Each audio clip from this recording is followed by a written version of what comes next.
ভেবেছি পাকা আমের জুস করব। তো চলুন শুরু করা যাক। বন্ধুরা, প্রথমে আমরা কি সুন্দর মতো ছিলে নিব।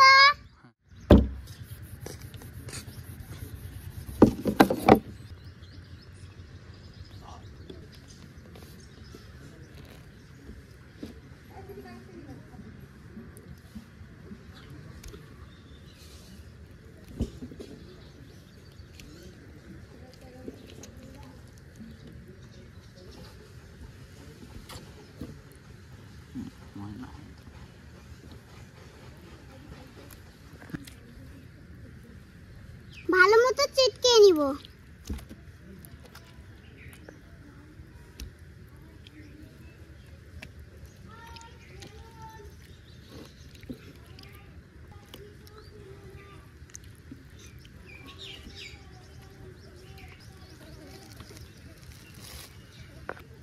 দিয়ে দিচ্ছি বরফ। দেখুন বন্ধুরা, কি সুন্দর আমের জুস বানিয়ে ফেললাম। তো এবার আমি খেয়ে জানাবো কেমন মজা হয়েছে।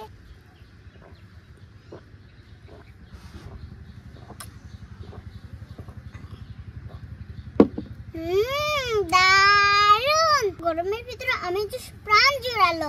আপনারাও বাসায় ট্রাই করতে পারেন। সবাই ভালো থাকবেন, সুস্থ থাকবেন। আল্লাহ হাফেজ, টাটা।